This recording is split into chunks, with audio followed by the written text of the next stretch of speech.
الحمد لله الحمد لله نحمده ونستعينه ونستغفره ونؤمن به ونتوكل عليه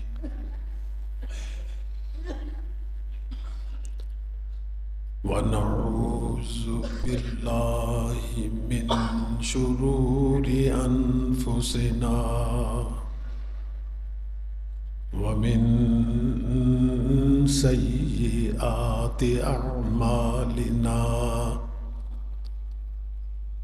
من يهده الله فلا مضل له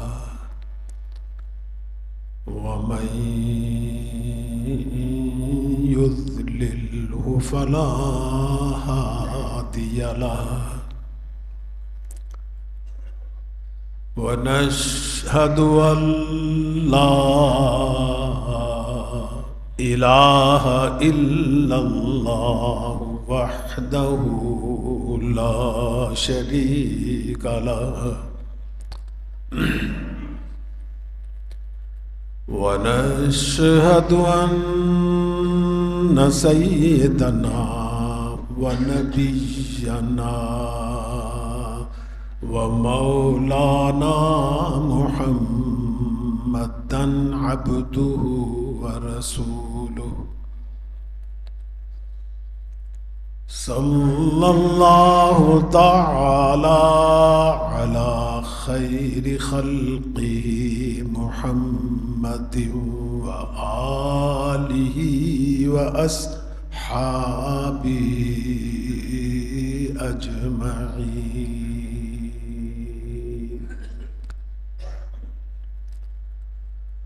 أما بعد فأعوذ بالله من الشيطان الرجيم بسم الله الرحمن الرحيم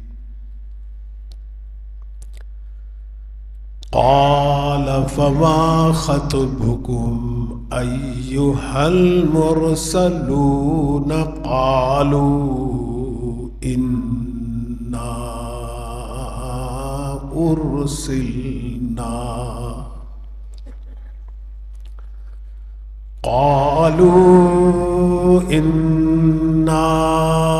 أرسلنا إلى قوم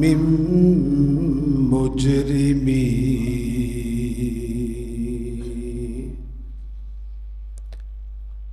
لنرسل عليهم حجارة من طين مسومة عند ربك للمسرفين فأخرجنا من كان فيها من المؤمنين فما وجدنا فيها غير بيت من المسلمين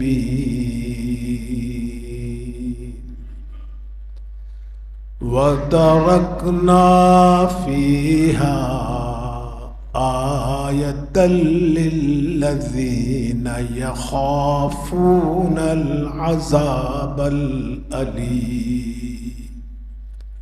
صدق الله مولانا العظيم وصدق رسوله النبي الكريم ونحن على ذلك من الشاهدين والشاكرين والحمد لله رب العالمين.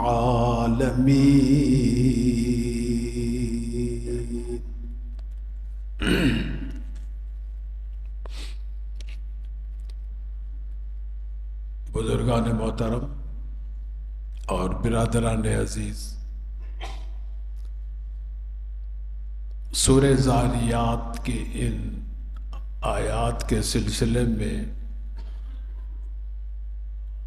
یہ گوش گزار کیا جا رہا تھا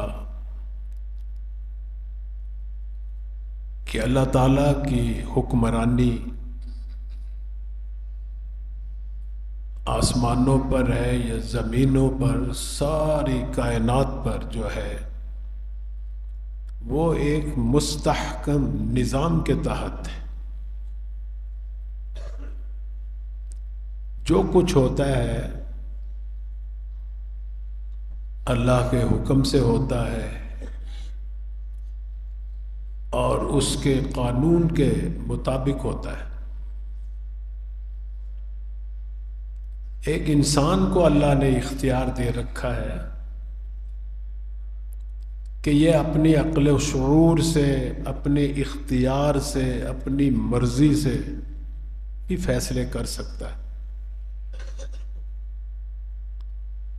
اسی سلسلے میں یہ عرض کیا جا رہا تھا کہ اس دنیا کی زندگی میں انسان جو کچھ کرتا ہے اس کو اجر، صلہ، جزا کے طور پر یا سزا کے طور پر ضرور ملتا ہے۔ اور پھر یہ بھی کہا گیا کہ اسی قانون کا ایک حصہ یہ ہے کہ جب تک کوئی شخص، کوئی فرد، کوئی قوم گناہ کو گناہ سمجھ کے کرتی ہے تو پھر بھی اللہ تعالیٰ اس کی پردہ داری رکھتے ہیں، پردہ فرماتے ہیں، فوراً پکڑ نہیں کرتے، سزا نہیں دیتے، اسے عذاب نہیں نازل کرتے اس میں، کیونکہ وہ گناہ کو گناہ تو سمجھتا ہے نا، جرم تو سمجھتا ہے نا۔ کسی وقت توبہ کی توفیق ہو جائے گی، اللہ سے معافی مانگ لے گا، اللہ معاف کر دیں گے۔ اور بھئی اسی قانون کا ایک حصہ یہ بھی ہے کہ اگر کوئی فرد یا کوئی قوم گناہ کو گناہ ہی نہ سمجھے، اللہ تعالیٰ کی نافرمانی کو نافرمانی ہی نہ سمجھے، معصیت کو معصیت ہی نہ سمجھے، بلکہ گناہ کو نیکی سمجھ کر کرتا ہے، اور صرف خود نہیں کرتا بلکہ دوسروں کو بھی دعوت دیتا ہے، آؤ تم بھی اس نیکی کو کرو، ہم بھی نیکی کر رہے تم بھی نیکی کرو، حالانکہ ہوتا گناہ ہے۔ پھر اللہ تعالیٰ کی جو صفت ہے نا، پردہ داری والی، ستاری والی، تحمل اور بردباری والی، پھر اس صفت کی جگہ قہریت کی صفت جگہ لے لیتی ہے، پھر قہر الہی حرکت میں آتا ہے، پھر عذاب نازل ہوتا ہے، پھر اللہ عذاب بھیجتے ہیں، پکڑ کرتے ہیں۔ آخرت میں تو عذاب ملے گا ہی، اسے سزا ملے گی، دنیا کے اندر بھی اس سزا کا ایک چھوٹا سا نمونہ اسے دیتے، دکھلاتے ہیں۔ مثال کے طور پر ایک شخص کہتا ہے کہ میں قرآن کریم کی تلاوت نہیں کرتا، نہ کرو، تم جانو۔ کوئی کہتا ہے کہ میں اپنے بچوں کو قرآن کی تعلیم نہیں دلواتا، نہ دلواؤ، تم جانو۔ لیکن بھی اگر وہ شخص یہ کہے کہ نہ میں قرآن خود پڑھتا ہوں، نہ اپنے بچوں کو پڑھاؤں گا، بلکہ میں اس کتاب کو ہی دنیا سے ختم کر کے رکھوں گا، جہاں اس کتاب اللہ کی تعلیم دی جاتی ہے، ان مراکز کو، ان مدارس کو ہی میں فنا کروں گا، ختم کروں گا، یہ اگر وہ ارادہ کرتا ہے، عمل کرتا ہے، پھر یہ وہ منزل ہے، انسان اس منزل پہ پہنچ جاتا ہے گناہ کی۔ کہ اللہ تعالیٰ فرماتے ہیں کہ اب یہ میرے بندوں کا کام نہیں کہ اس کا مقابلہ کرے، اب خدائی طاقت اس کے مقابلے میں آتی ہے، اسے تباہ کر دیتی۔ کوئی شخص یہ کہے کہ میں نماز نہیں پڑھتا، نہ پڑھو، تم جانو۔ اللہ تعالیٰ ابھی پکڑ نہیں کرتے اس کی۔ اگر وہ یہ کہے کہ نہ میں خود نماز پڑھوں گا نہ میں اوروں کو پڑھنے دوں گا، بلکہ جہاں نماز کی اقامت ہوتی ہے، جہاں یہ عبادت ہوتی ہے، مساجد جو ہیں، میں ان کو بھی نیست و نابود کروں گا، ان کو بھی صفحہ ہستی سے مٹاؤں گا۔ یاد رکھیے، پھر تاریخ اٹھا کر دیکھ لیجئے، جب انسان ایسی درجے پہ گناہ کے ایسی منزل پہ پہنچتا ہے، پھر اللہ تعالیٰ کی طاقت خود اس کے مقابلے میں آتی ہے اور اسے ہلاک کر دیتی۔ آپ اپنے ملک کے اندر بھی دیکھ سکتے ہیں، جنہوں نے مدارس کی مخالفت کی، جنہوں نے لال مسجد پہ حملے کیے اور اس کو صفحہ ہستی سے مٹانا چاہا، وہ ابھی تک قائم ہے۔ لال مسجد پہلے سے بھی زیادہ آب و تاب کے ساتھ قائم، اور اس پر حملے کرنے والے ان کا حشر وہی ہوا جو اصحاب الفیل کا ہوا۔ اعتراض کرنے والے کرتے ہیں اعتراض کہ ابھی کیا وجہ ہے کہ خانہ خدا میں، خانہ کعبہ میں، بیت اللہ میں 360 خدا رکھے گئے ہیں۔ جہاں اس خدا کی عبادت ہوتی تھی وہاں 360 اور خداؤں کی بھی عبادت ہوتی تھی، شرک ہوتا تھا، کفر ہوتا تھا، عذاب نہیں آیا۔ عرب والے شرک کرتے رہے، کفر کرتے رہے، نہیں آیا عذاب۔ اور جب ابرا گورنر یمن کا لشکر جرار لے کر آیا حملہ کرنے کے لیے، خانہ کعبہ کی اینٹ سے اینٹ بجانے کے لیے، تو پھر اللہ نے خود مقابلے میں آ گیا اللہ تعالیٰ، اور ان کو صفحہ ہستی سے مٹا دیا۔ تاریخ کی بات نہیں ہے یہ، صرف تاریخ میں بھی ہے، بڑا مشہور واقعہ ہے، قرآن کریم کے اندر بھی ہے۔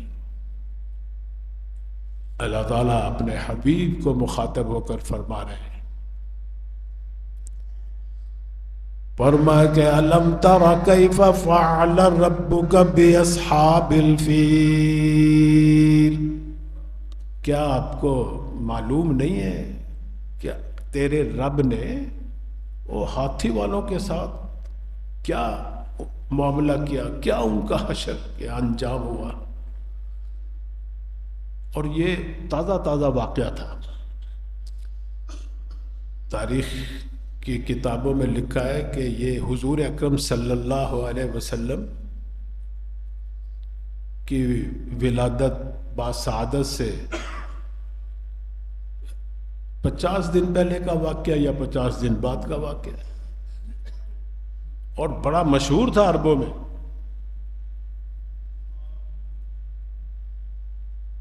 اللہ تعالیٰ اسی واقعے کو سامنے لا کے بتلا رہے ہیں کہ دیکھ لو کیا انجام ہوا۔ اگر آج بھی تم خانہ کعبہ کی بے حرمتی کرو گے، اس کی صفحہ ہستی سے مٹانا چاہو گے، تو وہی انجام ہوگا۔ یہ اللہ کا قانون ہے، لیکن کس وقت یہ قانون حرکت میں آتا ہے، یہ اللہ تعالیٰ کے اپنے فیصلے، ایک وقت مقرر ہوتا ہے، اللہ تعالیٰ ڈھیل دیتے ہیں پھر پکڑ کر۔ گورنر یمن جو تھا، ابرا نام تھا نا اس کا، حبشہ ایک بہت بڑی وسیع سلطنت تھی، آج کل وہ ایتھوپیا کے ملک کو کہتے ہیں، وہ ہے چھوٹا سا، پہلے تو بہت بڑی عیسائی سلطنت تھی۔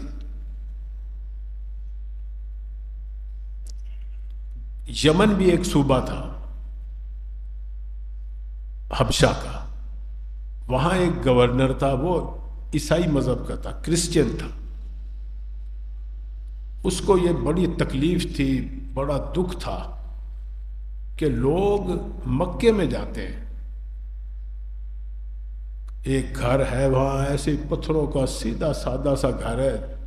اب تو بڑا مکہ المکرمہ کا کیا حسن و جمال ہے، مسجد حرام کی کیا شان ہے.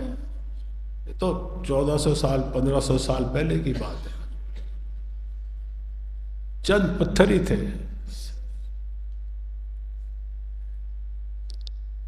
لوگ جاتے تھے، اس وقت بھی حج کرنے جاتے تھے، ارد گرد سے دور دراز سے پیدل سواریوں پہ اونٹنیوں پہ جاتے تھے. اللہ تعالیٰ نے اس کے اندر ایک طاقت رکھی ہے لوگوں کے دلوں کو کھینچنے کی، اس لیے کہ جتنا نور الہی تجلیات الہیہ وہاں نازل ہوتی ہیں، روئے زمین کے کسی خطے پر نہیں نازل ہوتی. اور آدم علیہ السلام سے پہلے کا بنا ہوا ہے. وہ تو دوبارہ معماران حرم جو ہے سیدنا ابراہیم علیہ السلام، اسماعیل علیہ السلام، انہوں نے دوبارہ اس کی بنیادیں استوار کی اور تعمیر کی دوبارہ، ورنہ وہ آدم علیہ السلام سے بھی پہلے اللہ نے فرشتوں کے ذریعے بنوایا، پھر آدم علیہ السلام نے بھی تعمیر کی. اور روئے زمین پر سب سے پہلا جو گھر ہے اللہ کی عبادت کا، توحید کا مرکز خانہ کعبہ ہے مکے کے اندر. خود اللہ تعالیٰ فرما رہے ہیں، کوئی جھٹلا ہی نہیں سکتا جب قرآن میں یہ بات آ جائے. فرمایا کہ ان اول بیت وضع للناس للذی ببکۃ مبارکا وہدی للعالمین. سارے جہانوں کے لوگوں کی ہدایت کے لیے سب سے پہلا گھر جو روئے زمین پر بنایا گیا وہ مکے کے اندر. اس وقت اس کا نام بکہ تھا، پھر مکہ بن گیا. جیسے انڈیا کا ایک شہر ہے نا بمبے، با کے ساتھ بڑا عرصہ چلتا رہا، بمبئی بمبئی بمبئی. اب با کی جگہ میم لگا دیا انہوں نے، ممبے کہتے ہیں، ممبے ممبے ممبے. تو میں عرض یہ کر رہا تھا کہ لوگ ہر سال حج کرنے جاتے تھے، بڑے نظر نیاز چڑھاتے تھے، اور حضور اکرم صلی اللہ علیہ وسلم کے جد امجد جو تھے، آپ کے دادا، وہ وہاں کے متولی تھے، مکے کے سردار تھے. خانہ کعبہ کے دیکھ بھال، اس کی صفائی کا انتظام، مہمانوں کے آنے کا انتظام، انہیں کھانا کھلانا، پانی پلانا، ہی نہیں بڑی خدمت کرتے تھے. گورنر یمن نے کہا کہ بھئی لوگ ادھر جاتے ہیں تو میں کیوں نہ اپنے دارالخلافہ صنعاء کے اندر ایک اس سے بھی زیادہ خوبصورت گھر بناؤں، لوگ ادھر آ کے حج کریں، اس کا طواف کریں، یہاں نظر و نیاز چڑھائیں، آمدنی بھی بڑی ہوگی، ہماری عزت بھی بڑی ہوگی. تو اس نے بھی ایک گھر بنا دیا، چرچ گرجے کی شکل میں، بہت عالی شان. لیکن بھائی تجلیات الہیہ کا مرکز تو وہ ہے نا، اللہ کے نور تو وہاں نازل ہوتا تھا، لوگ پھر بھی ادھر ہی جاتے تھے، کسی نے رخ نہیں کیا. اس کو بڑا حسد ہوا، جیلس ہو گیا، سوچنے لگا بھی اس کو تو صفحہ ہستی سے مٹانا چاہیے، پھر جا کے لوگ ادھر آئیں گے. جب اس نے یہ ارادہ کیا کہ میں اس گھر کی اینٹ سے اینٹ بجاؤں گا اور اسے صفحہ ہستی سے مٹاؤں گا، پھر لشکر جرار لے کر، جس میں ہاتھی بھی ہیں، گھوڑے بھی ہیں، اونٹ بھی ہیں، ہزاروں کی تعداد میں آ گیا مکے پہ چڑھائی کرنے کے لیے. حضرت خواجہ عبد المطلب کے اونٹوں کو بھی وہاں سے ہنگا کے، اس کے جو سپاہی تھے، لشکر کے جو افراد تھے، وہ لے کے گورنر کے ابرا کے پیش کر دیے کہ تو لو جی، ہم 200 اونٹ سے بھی زیادہ تھے ان کے، بہت خوش ہوا. حضرت عبد المطلب کو جب معلوم ہوا، خواجہ عبد المطلب کو، وہ گئے ابرا کے پاس. اب ابرا نے جب ان کو دیکھا نا کہ عبد المطلب آ رہے، مکہ کا سردار آ رہا ہے، لکھا ہے کہ بڑے قداور تھے، بڑے لحیم شہیم خوبصورت تھے، اور ایک خود اللہ کی طرف خدا داد روب تھا ان کی شکل پہ. جب گئے تو وہ تخت پہ بیٹھا ہوا تھا. انہوں نے اندر قدم رکھا تو اس کے اوپر ایک ہیبت طاری ہو گئی. تخت سے نیچے اتر کے ملا اس آپ کے دادا کو. پھر وہیں بیٹھ کے ان سے مذاکرات کرنے لگا. گورنر یمن ابرا سمجھا کہ یہ جو عبد المطلب مکے کے سردار جو آئے ہیں میرے پاس، یہ آئے ہیں ہتھیار ڈالنے کے لیے، میری منت سماجت کرنے کے لیے کہ بھی مکے پہ حملہ نہ کرو، ہم ویسے ہی تمہیں خانہ کعبہ حوالے کر دیتے ہیں، کرو حملہ جو چاہے کرو. تو بڑا خوش ہوا کہ اچھا ہے، بغیر لڑائی کی فتح حاصل کر لیں گے ہم.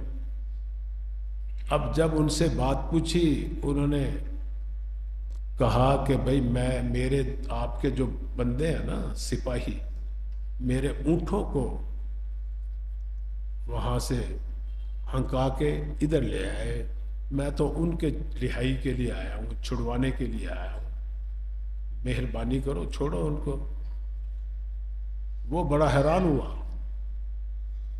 کہنے لگا اچھا اونٹوں کو چھڑوانے کے لیے آئے، میں نے تو سمجھا تم خانہ کعبہ ہمارے حوالے کرنے آئے اور یہ کہنے آئے ابھی حملہ نہ کرو. وہ کہنے لگے خواجہ عبد المطلب کہ نہیں بھائی، بات یہ ہے اونٹ میرے ہیں، میں اپنے اونٹ چھڑوانے آیا ہوں. جس گھر کی آپ بات کر رہے وہ میرا گھر نہیں ہے، وہ تو اللہ کا گھر ہے، خدا کا گھر ہے. اگر اللہ کو اس کو بچانا مقصود ہے، اس کی حفاظت کرنا مقصود ہے، تو ہماری ضرورت ہی نہیں ہے مقابلے کا آنے کی. اور اگر اس کو شہید کروانا مقصود ہے، گروانا مقصود ہے، صفحہ ہستی سے مٹانا مقصود ہے اس گھر کو، ہم جتنی بھی حمایت کرتے رہے، جتنی بھی اس کی حفاظت کرے، نہیں کر سکتے. تو میں اپنے اونٹوں کے بارے میں آیا ہوں، میرے اونٹ واپس کر دو. وہ خدا کا گھر ہے، خدا جانے اور تم جانو. وہ بڑا خوش ہوا، کہتا یہ تو بہت اچھا ہوا، اونٹ چھوڑ دو بھائی. دے دیے اونٹ واپس کر. سارے اونٹ لے جا کر اللہ کے گھر کے پاس نظر مانی کہ اللہ میں سارے ذبح کروں گا، تقسیم کروں گا اگر اس گھر کی آپ حفاظت فرمائیں. یہی قانون ہے کہ اگر کوئی کہے گناہ کو گناہ سمجھ کے کرے، دوسروں کو بھی دعوت دے کہ نہ میں عبادت کرتا ہوں اللہ کی اور نہ میں عبادت کرنے دوں گا اس گھر کی، بلکہ میں اس کو صفحہ ہستی سے مٹاؤں گا، اس ارادے سے آیا تھا گورنر یمن ابرا اپنا لشکر جرار لے کر. پھر اللہ تعالیٰ نے کیا کیا، ایک واقعہ نہیں ہے، قرآن کریم کے اندر آپ کو 10 واقعے ملیں گے اسی قانون کے تحت کہ اللہ نے کیسے ہلاک کیا. قرآن کریم کے 30 پارے ہیں نا جی، تو 1/3 حصہ، 1 ثلث یعنی 10 پارے وہ تاریخی واقعات پر مشتمل. انبیاء کے واقعات ملیں گے، اولیاء اللہ کے واقعات ملیں گے، پچھلی اقوام کے واقعات ملیں گے. کسی کو اللہ بلند کر رہا ہے، کسی کو اللہ ہلاک کر رہا ہے، کسی پہ اللہ اینٹوں کا پتھروں کا عذاب بھیج رہے ہیں، کسی کے اوپر چیخ ایک بہت زبردست دھاڑ آئی اس سے اللہ نے ہلاک کر دیا، کسی کو پانی کے سیلاب سے، کسی کو آگ کی تپش سے، یہ سارے واقعات قرآن کے اندر موجود، 1/3 حصہ۔ اگرچہ قرآن کوئی ہسٹری کی کتاب نہیں ہے، قرآن تو ہدایت کی کتاب ہے، لیکن ان واقعات سے بھی اللہ تعالیٰ ہمیں اور آپ کو ہدایت دینا چاہتے ہیں کہ پڑھو، اس سے عبرت حاصل کرو، نصیحت حاصل کرو، کل کو حجت نہ رہے، کوئی دلیل نہ رہے تمہارے پاس کہ یا اللہ ہمارے پاس تو کوئی ہدایت آئی نہیں، اس لیے ہم نے یہ گناہ کیا ہے، یہ جرم کیا ہے۔ نہیں، فرمایا کہ لقد کان فی قصصہم عبرۃ لأولی الالباب، عقل مندوں کے لیے ان واقعات میں، ان قصوں میں، ان کہانیوں میں عبرت ہے، نصیحت ہے۔ تو اب وہ جناب یہ جو سورہ فیل پورا اس میں جو واقعہ موجود ہے، اور اس وقت چونکہ تازہ تازہ واقعہ پیش آیا تھا، اس لیے اللہ تعالیٰ فرما رہے کہ اے ہمارے نبی پوچھو ان سے، مکہ والوں سے، کہ اس گھر کی توہین کے لیے، اہانت کرنے کے لیے وہ ہاتھی والے آئے تھے، پھر اللہ نے کیا انجام کیا اس کا، پڑھ کے دیکھ لو، اس کو کوئی جھٹلا ہی نہیں سکتا۔ فرمایا کہ الم تر کیف فعل ربک باصحاب الفیل الم یجعل کیدہم فی تضلیل وارسل علیہم طیرا ابابیل ترمیہم بحجارۃ من سجیل فجعلہم کعصف مأکول، کھائے ہوئے بھوسوں کی مانند کر دیا۔ تو غول کے غول کہتے ہیں ابابیل، یہ نہیں ہے جو پرندے آپ کو نظر آتے ہیں نا کہ یہی ابابیل ہو، نہیں، چھوٹے چھوٹے پرندے تھے، ان جیسے ہوں گے۔ ابابیل کا معنی تو ہے غول در غول، چھنڈ بھائی چھنڈ، ادھر سے جدے کی طرف سے آئے، چونچ کے اندر ایک چھوٹی سی کنکری اور دونوں پنجوں میں 2 کنکری، ہر پرندے کے پاس 5 کنکریاں وہ برساتا تھا، جس کے سر پہ لگتی تھی نا ساری باڈی چیر کر، گھوڑے پہ سوار ہے تو گھوڑے کی بھی باڈی سے چیر کر نیچے گرتی تھی، ہاتھی پہ سوار ہے تو ہاتھی، اونٹوں پہ سوار ہے تو اونٹ، اور پھر وہ اتنا اثر کرتی تھی کہ یہ جو گوشت ہے نا جسم کا، یہ چیتھڑے چیتھڑے ہو جاتا تھا، ہڈیاں الگ ہو جاتی تھی، مر جاتا، ہلاک ہو جائی۔ گورنر یمن بھی وہ بھاگا جب اس کو لگی، لیکن سنا پہنچنے سے پہلے ہی وہ بھی راستے میں اسی طرح کھائے ہوئے بھوسے کی مانند ہوگی، ریزہ ریزہ اس کو کہتے ہیں۔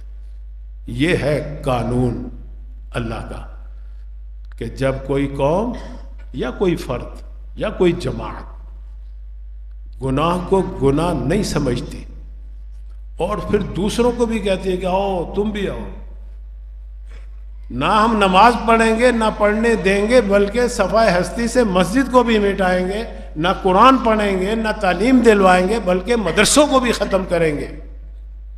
آج دیکھ لو، اگر آج وہی نازل ہوتی نا تو اللہ تعالیٰ نے ضرور افغانستان کا واقعہ بیچ میں وحی کے ذریعے اپنے نبی پہ بھیجتے ہیں۔ اگر کہہ رہا ہوں میں کہ دیکھو ہم نے کتنی جو سپر فرعون تھی امریکہ، وہ بھی انا ربکم الاعلیٰ کہتا تھا کہ میرے کتنی آگ برسائی، کتنا ذلیل و خوار ہو کے اللہ نے اس کو واپس اپنے ملک میں بھیجا۔ آج تک وہ سوچ رہا ہے ابھی میرے سے ہوا کیا ہے، میں نے کیا کیا ہے، پشیمان ہو رہا ہے، ساری دنیا کے اندر اس کی ذلت رسوائی ہو رہی ہے کہ یہ خدا ہے جھوٹا لعنتی، جس نے اتنی آگ برسائی، اتنے لوگوں کا خون بہایا۔ ایسے ہی انجام ہوگا اسرائیل کا بھی انشاءاللہ تعالی، انشاءاللہ۔ لیکن اللہ تعالیٰ جب انسان اس جرم پہ پہنچ جائے نا، پھر اللہ تعالیٰ کہتا ہے اب میرے بندوں کا کام نہیں ہے، میرے ان بندوں کی بس کی بات نہیں، یہ تو نہتے ہیں بیچارے، بچے ہیں، عورتیں ہیں، بوڑھے ہیں۔ پھر اللہ تعالیٰ فرماتے ہیں ہٹ جاؤ، اب یہ میں نے اپنے ہاتھ میں لے لیا معاملہ، اب میں اس کا مقابلہ کروں گا اور اسے ذلیل و خوار نیست و نابود کر کے چھوڑوں گا۔ وقت کی انتظار کرو، جب اس نہج پہ پہنچیں گے تو انشاءاللہ ان کا بھی انجام یہی ہوگا۔ اب تو سنا اسرائیل غزہ کو چھوڑ چھوڑ کے جا رہے ہیں، بھاگ رہے ہیں وہاں سے، اب رہنے کا ان کو وہاں موقع نہیں ہے، جو رہ بھی رہا ہے وہ بھی ہر وقت ڈر رہا ہے پھر نہ حملہ ہو جائے ان پر، پھر نہ حملہ ہو جائے۔ اب وہ چین اور سکون نہیں، اب سوچ سمجھ کے بستیاں بنائیں گے وہاں۔ تو بہرحال یہ ایک مثال دی میں نے۔ قرآن کریم کے اندر سورہ ہود کے اندر ایک واقعہ ہے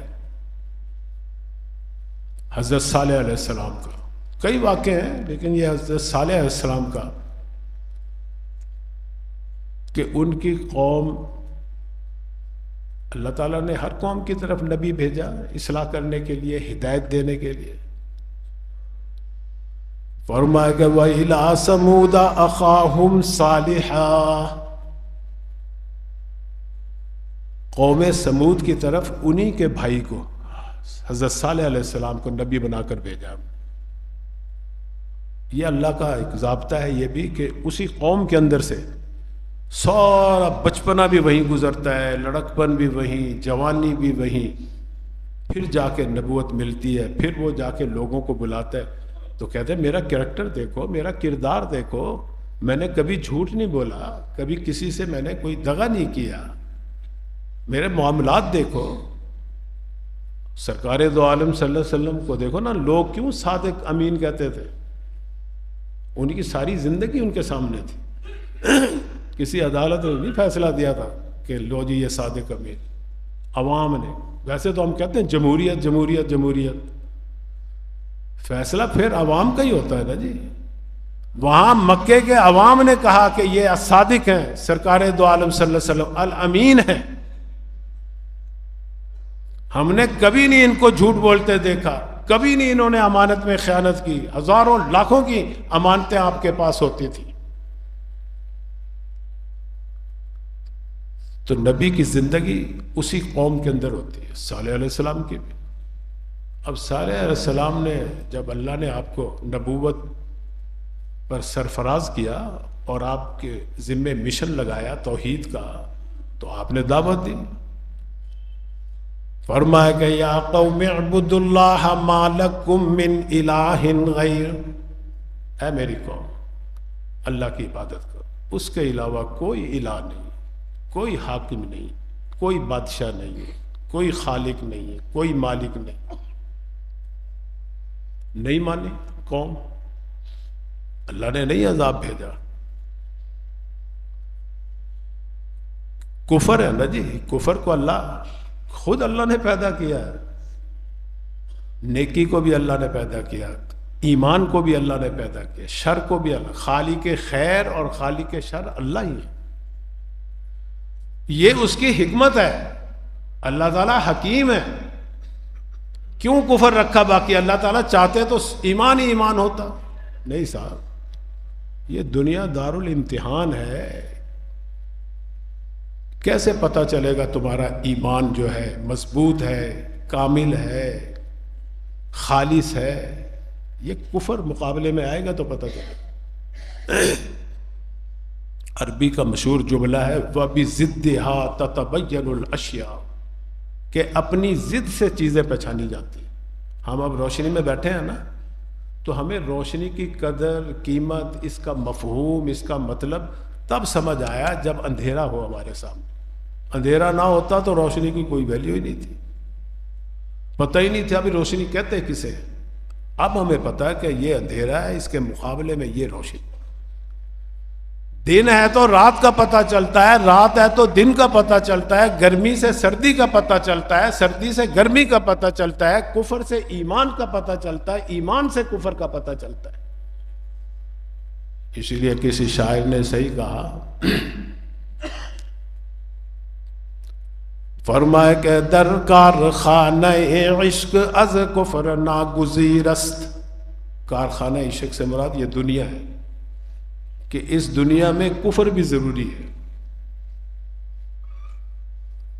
فرمایا کہ در کارخانہ عشق از کفر ناگزیر است، در کارخانہ عشق از کفر ناگزیر است، آتش کے راہ بھی سوزد گر ابو لہب نہ باشد.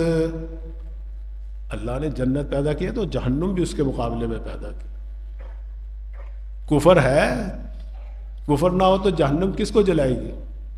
ابو لہب جیسے لوگ کہاں پیدا ہوں گے؟ تو جہنم ابو لہب جیسوں کے لیے، جنت ایمان والوں کے لیے. تو یہ ضد کے ساتھ نا چیزیں پہچانی جاتی ہیں. تو میں صالح علیہ السلام کی بات کر رہا تھا. انشاءاللہ عند واخر دعوانا الحمدللہ.